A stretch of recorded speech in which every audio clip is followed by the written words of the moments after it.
visit or work with Parker's Kitchen. Your support makes a difference. You've helped us rank as best workplace in America. None of this happens without you. Thank you. Live from Augusta, you're watching News 12 at 6 o'clock. It is a football face-off in the Wolf Den tonight, and the buzz is building ahead of kickoff. Next on News 12, we're live for Under the Lights for our Game of the Week. Good evening, I'm Richard Rogers. And I'm Zana Halliburton. First tonight, students and parents are getting ready to pack out bleachers. It's Friday night football. If you remember, last Friday, we were there there was a shooting at the Lady High School Stadium that stopped last week's game. This is video of the chaos that erupted after. Richmond County School District says their security plan will be in full effect tonight. And your Sydney Hood is live at Westside High School. Sydney, what have you seen so far? Well, for the most part, there's just players, cheerleaders, and band members out here prepping. Not seeing a whole lot of fans yet, but that's also because the gates don't open up for another 30 minutes. But if you are planning to come out to Westside or any football game in Richmond County, two big things you want to keep in mind. If you've got a big, bulky book bag like this one right here, it's not going to be allowed inside the game. So your best bet is just to leave that at home and bring a little tiny purse like this one right here. Or if you've got a clear bag, that's honestly even better, because once you go through the gates, you are going to get screened. That's a policy across the district. But I want to point you to this sign right here outside of Westside's football stadium. It says you want to be sure and get everything that you need prior to entering the game, because once you're inside, you're not going to be able to get out of the gates. And if you do that, you'll have to get back in by purchasing a new ticket. That's the sign that's posted out here outside of the stadium. So they really mean it when they say that they are taking safety really seriously out here. And it's not just a Richmond County thing. Over in Burt County, they've just implemented a clear bag policy this school year, and they've got new metal detectors set up at all of their home games. Over in McDuffie County, if your child is under the age of 16, they will have to be accompanied by an adult going inside the brickyard. And then over across the river in Aiken County, South Aiken High School actually just posted a map of some off-limit areas around their football stadium. So it doesn't really matter which football game you go to in our area. There's going to be some sort of safety plan and protocol in place to, of course, keep you and your family safe heading into the football game. I always tell my kid, in the event that she hears anything, gunshots, someone screaming or whatever, take cover. Don't look back. Don't try to get your personal belongings. Just take cover. We'll get all those things later. And then I always debrief her after any situation like this. It can happen everywhere and anywhere, so we just have to execute what we know how to execute. That parent you just heard from, she was actually at that football game against Laney last Friday, and she told me she's going into this game kind of with a mixed emotion attitude, which she says is natural, of course, to feel. As a parent, she has a daughter that's a cheerleader for Westside, but she says she has sort of a peace of mind knowing that the coaches and administrators out here have the best interest in place for these kids to, once again, of course, keep them safe, keep your family safe as you head into football games all across the district. Good reminders there, Sydney. We also realized last week's shooting was outside the actual stadium, so there's only so much you can do about that. Certainly security on top of everyone's mind tonight, and hopefully these new protocols will help make things a little safer out there. Thank you so much for that, Sydney. More news here in just a bit, but right now, take a look at these temperatures. We have a beautiful weekend ahead. We're sending things on over to First Alert Chief Meteorologist Riley Hale. Ideal out there tonight, and it's almost time to kick off another night of high school football. Georgia had the spotlight last week, but they'll have to share it with South Carolina tonight. Sports Director Alyssa Lyons joins us in studio to take us to our Game of the Week. On your sideline. Hey, another Friday, another edition of Under the Lights. We asked where you wanted us to go. We kicked things off this week right where we were last week. Sports reporter Joseph Dorian joins us live now from Greenbrier, where they'll be taking on Grovetown. The Wolfpack just really loves the spotlight, Joseph. They do, Alyssa. It's crazy because for the second straight week, here we are right here in the Wolf Den, where Greenbrier is featured in our Game of the Week. And I'd assume a lot of you probably saw how crazy last Friday night's game was and wanted to see if we could get even crazier here this evening. And we're just an hour away from the Grovetown Warriors taking on the Pack. Now, just like last year, both of these teams squaring off in the second week of their schedules. Grovetown took home the win in that game, but this time around, they might be the underdog. The Warriors are currently battling injuries on both sides of the ball. Another thing that could give them trouble is the new coach on Greenbrier's sidelines. Greenbrier's Sean Tiernan nearly got the first win of his career last week against Arlington in overtime, and I don't think he'd like to see another one slip away from here tonight. To see them the way they fought back, it kind of shows that they're growing. The culture's changing a little bit because they could have folded up and they didn't. So that just, the hard work in the weight room and the off-season conditioning and everything, I think, paid off. I think it's always a well-played game against two rivals on opposite ends of William Few. It's usually a clean, very hard-play game against two really well-coached teams. Will surely be on our game of the week, but at halftime we actually have something big going on too. The Greenbrier girls flag football team is going to get recognized for winning the state title game earlier this year. I'll be right back here at 11 o'clock tonight to bring you all the highlights and action from right here at Greenbrier for our game of the week. Alyssa, I'm going to send it back to you in the studio. Hey, looking forward to it. I know that will be an exciting event for them. More football is coming your way in just a few minutes. We take things over to South Carolina where they're getting ready for their first week of football. Looking forward to it. Thanks, guys, for the update there. The repair work on North Augusta's Greenway has wrapped up. You're getting a fresh look at the repairs to fix some of the tripping hazards caused by roots ahead of the Ironman Triathlon. But even with this fresh paving, some local walkers and runners say it's best to watch your step out there. Your Kennedy Payne was on the Greenway today for a closer look. The Greenway is a popular exercise spot and soon to be used for something even bigger. Ironman will be using the Greenway for the first time this year. But runners, watch out. Tripping hazards on the Greenway could wreck your race day. The Greenway is gearing up for Ironman.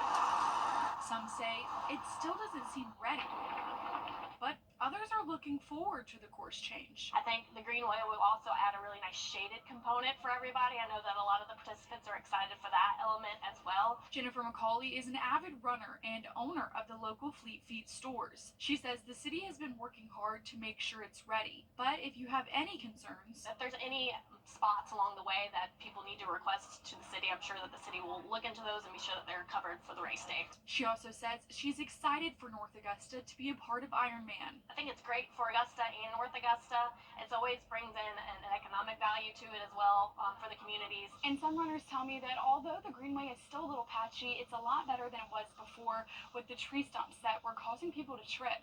In North Augusta, Kennedy Payne on your side. And I still think it's a lot better than those routes were. They're also encouraging locals to line the Greenway to support those runners. Ironman Augusta, September 29th. It is sold out. You can still secure a spot in some of the special entries. Head to our website to find out more about that. Still ahead, South Aiken football is starting a trend that's bringing all the alums back to the sidelines. We'll tell you about it next as our Under the Lights coverage continues. And the weather looks great for those high school games tonight, but temperatures will be warming up for the rest of the weekend into next week. We'll have that full forecast next. Time and Temp, brought to you by your First Alert weather team. By next week, 96 Wednesday, and those feel like temperatures will definitely be over 100. Okay, you play football. You graduate, maybe you come back to a game or two, but what if you come back and you coach? South Aiken Football Sideline is made by and built by T-Bread. Some even played under head coach Chris Hamilton. He calls it creating something special. We gotta think together. We have to have each other's back. You never know who's watching, who's paying attention. It's kind of special having a guy who could speak into my life.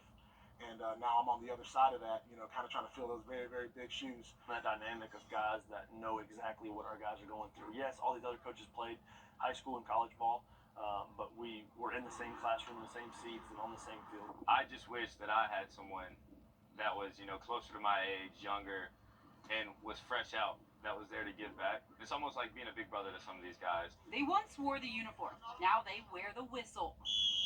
Deshaun, having him, he was a sophomore my senior year, and I threw him his first ever high school touchdown on varsity, so that was really cool. Colby Campbell, first off, is one of my best friends in the world. I was quarterback, he was starting middle linebacker, and we're talking trash to each other the entire practice, and we hated each other's guts in practice time. They have no choice but to like each other now. There's 5 of them who now assist Coach Chris Hamilton. 3 used to run sprints for him. Coach Ham has told me ever since I graduated that he's waiting for me to come back. He's still my boss, but being on that level now of communicating not just as a player coach, but coach, and just kind of racking his brain about stuff. It's really fun. They know what it takes to play T-bred football better than anyone else. Understanding South Aiken, understanding that bigger meaning that we're trying to give to these kids, it gives more power to that impact that we can have. We're really just a bunch of old guys yelling at little kids to throw a ball around. Colby Campbell was part of the class of 2017. His senior year, they kicked off their season at home against Silver Bluff. They beat the Bulldogs 55-0. Tonight, let's see if it offers the same kind of luck. Kickoff is at 7:30. And that's how you create a family in football right there. Listen, thanks. Uplifting support for cancer fighters facing the unknown. Next, in Finding Solutions, we show you how volunteers are offering all kinds of support right here in Augusta. First Alert Radar, powered by Jim Hudson Automotive Group. I was robbed. Show off. The group Cancer Support Services helps meet the needs of cancer patients and their families. They're centered around healing and creating better outcomes. Today, I got to see how volunteers are finding solutions for these cancer patients. Peggy and Mark Suber are from Macon. Peggy was diagnosed last November with cancer and has been receiving treatment at the Georgia Cancer Center. It's been great, really and truly. I've got the best care anybody could have ever gotten. Cancer Support Services is a nonprofit organization that provides lodging, transportation, financial assistance, and emotional support to cancer patients. The Subers are staying at their facility while Peggy goes through chemo and radiation. It helped me out a lot because I couldn't afford to drive every day back and forth from Macon. So we stay here Monday through Friday and then go home Saturday and Sunday and come back Monday. Thanks to donors and volunteers, the services are provided at no cost to patients. It's free. You don't need a health care crisis and then a financial crisis because, some people have been drained of their life savings trying to get treatment. Volunteers are showing their support through cleaning and gardening. It's all a part of United Way's Project Serve Day. This is just a way for us to help brighten their day a little bit, clean the place up, make it look good. It actually looks good to begin with, but it's just a way for us to help a little bit. Volunteers were spread out helping across the CSRA at different locations, but for Aaron McPhee, serving here means a lot. My wife had a brain tumor, and many years ago was treated down at Augusta University, and it's in remission, which is very good. And she went through radiation therapy, but all these places do a phenomenal job for the community. The Subers say they're thankful for the staff and volunteers and encourage others who need help to get it here. I hadn't met anybody that wasn't super nice. I mean, they're all caring. Yeah. That makes a big difference. And what a great place to visit and learn about. Those volunteers are just awesome, doing everything they did, helping people like the Subers make their stay just a little warmer. As for Peggy, she does have a couple more weeks left of treatment here, and things are looking good to where she may not need surgery. I've been a fan of CSS for years. It used to be called the Lydia Project, if you're familiar, but since January, Cancer Support Services has provided more than 3,000 patients transportation just to and from treatment around the area. Isn't that something? Think about those numbers. And just this week, they provided lodging to 36 people, so they can hold so many. And then once they don't have space, they have hotel partnerships, so that's great. They always need volunteers to donate. Learn more. We have their information on our website. Just head to wrdw.com. Cancer Support Services, remember that name. New tonight, an investigation underway in Swainsboro this evening after a shooting at a beverage store there earlier. Police say it happened just a few hours ago, right around 3:20 this afternoon at the Northside Beverage. That's on North Main Street. A witness says there was a large law enforcement response there, and we have reached out to see if anyone was injured. We're going to update you as soon as we find out more. Also new, bond set for one of the 3 suspects accused in the death of a 3-month-old boy who died of hypothermia at an Augusta motel. We learned that bond for Lamisha Seawright was set at $50,000. The district attorney called the case baffling. The grandmother, Lamisha, said in court today her daughter, September, is developmentally slow. And these are the other suspects charged in the case. The DA says the baby was in the car seat with a blanket and was placed in the bathroom while September was showering, claiming that's how he got wet. The DA says September carried the baby from the bathroom and placed him in front of an air conditioner.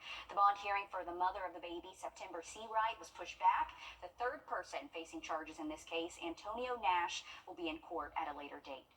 If you live in Jefferson County, GDOT says they're going to be closing the median of State Route 540 and the Fall Line Freeway. That's at State Route 296. They're adding safety measures to that intersection. That's Finn's Bridge Road, if you're familiar with the area.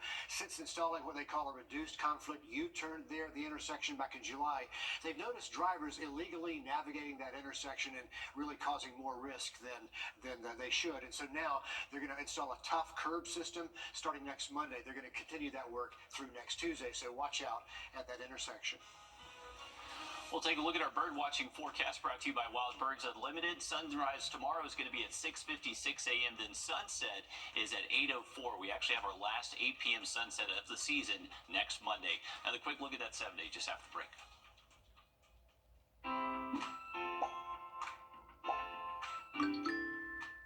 Refresh your space with only at Ashley.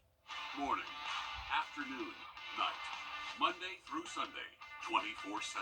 Our first alert commitment to you is the power of 5 meteorologists, always tracking weather that impacts you, telling you what we know as soon as we know it. All the tools, the latest technology, and the first team of 5 meteorologists. First Alert is our investment in your family's safety. News 12's First Alert weather on your side.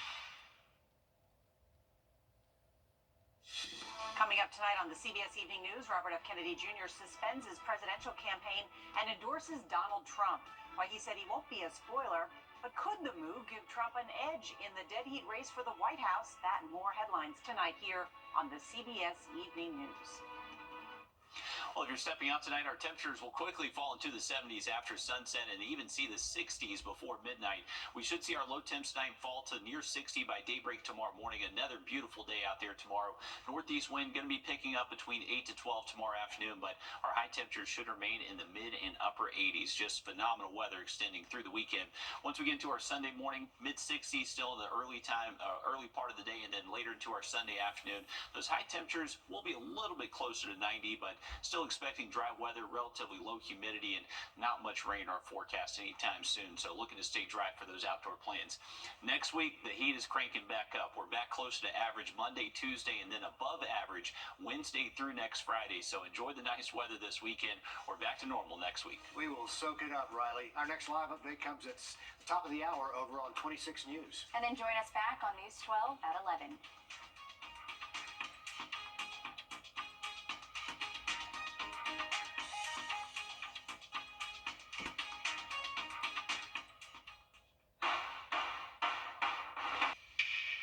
I'm Donald J. Trump. Apology. For more information, go to evansdurham.net.